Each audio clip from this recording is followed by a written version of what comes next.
I'm Crystal.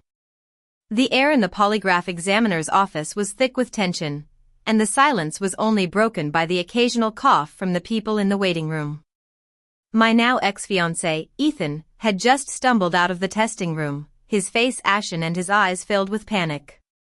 The examiner followed behind him, his expression neutral but his words cutting. The test indicates significant deception, the examiner said, closing the folder in his hands. A soft gasp went through the room, and I could feel the weight of everyone's eyes on us. Ethan's hands were shaking so badly that the glass of water he was holding shattered on the floor. I can explain, he stammered, looking around desperately as if someone would come to his rescue. But there was no one to save him. I stepped forward and placed the manila envelope I'd been carrying on the receptionist's desk. That's mine, I said, my voice steady. For later. Ethan reached out for the envelope, but I pulled it out of his reach. Why did you book mine first? He whispered, his voice filled with a mix of anger and fear. Because you asked for proof, I replied, my voice cold. Publicly. I pulled out my phone and tapped the screen. The post I'd scheduled weeks ago went live, filled with screenshots, dates, and a bank transfer circled in red. Ethan's phone started vibrating immediately, and I could see the notifications piling up on his screen. His mother's name flashed first, followed by his business partner's and a number I didn't recognize. As I watched him, I was transported back to the night of our engagement dinner. It was a Friday evening, and we were at his parents' house.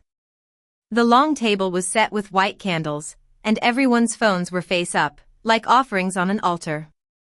Ethan's sister refused to look at me when I sat down, and his mother forced a smile and asked if I'd seen all the comments on Ethan's post. I want her to prove her loyalty before the wedding with a polygraph, he'd written, and the post had gone viral. When Ethan saw me, he laughed and said, "It's just transparency. If she's loyal, this should be easy." I didn't say a word. Instead, I calmly cut my chicken, chewed, and swallowed. I already booked them, I said, looking him in the eye. He blinked.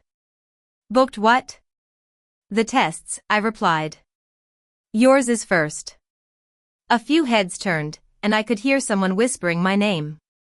Ethan laughed as if I'd told a joke and clinked his glass. See, she's dramatic, he said. I didn't argue. Instead, I slid my phone across the table, screen down next to his plate.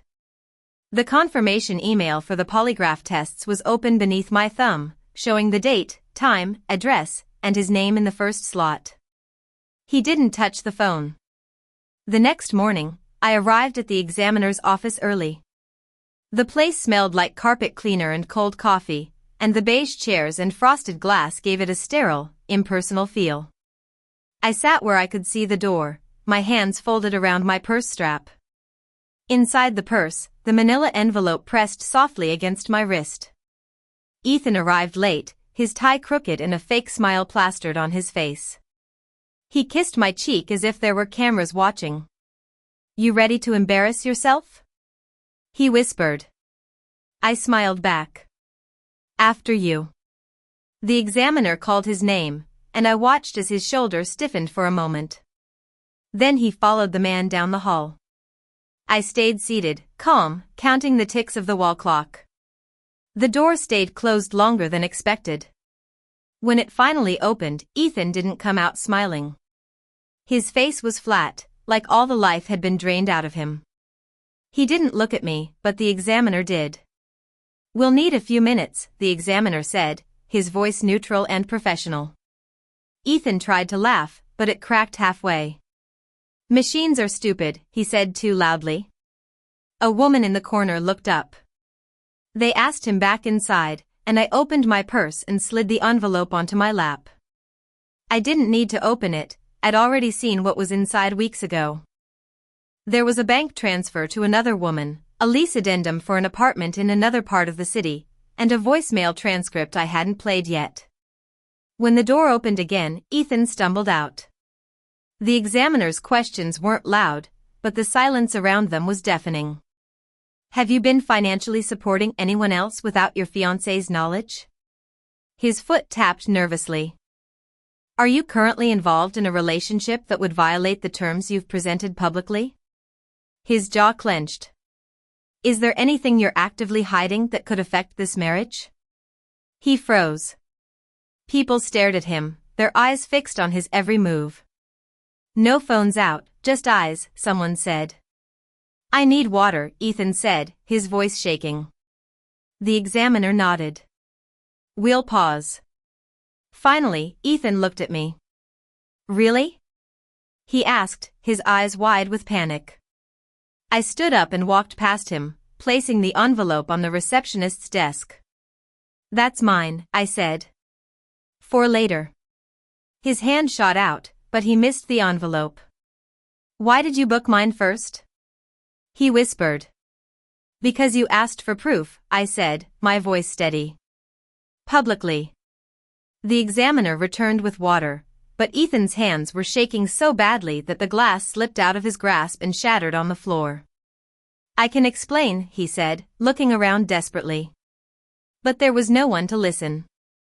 The examiner closed the folder and announced the results. The sound that went through the room was a mix of shock and disbelief.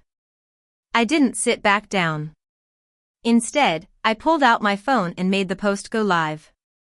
As I watched Ethan's phone vibrate with notifications, I felt a sense of relief. I'd known for weeks that he was hiding something, and I'd gathered the evidence to expose him. The engagement was over, and I was free. Looking back, I realized that the signs had been there all along. Ethan had been acting distant, coming home late, and being secretive about his phone. But I'd ignored the red flags, hoping that it was just a phase. Now, I knew better. I walked out of the examiner's office, leaving Ethan behind. Outside, the sirens wailed, but inside, I felt a sense of peace. I was starting a new chapter in my life, and I was ready to face whatever came my way.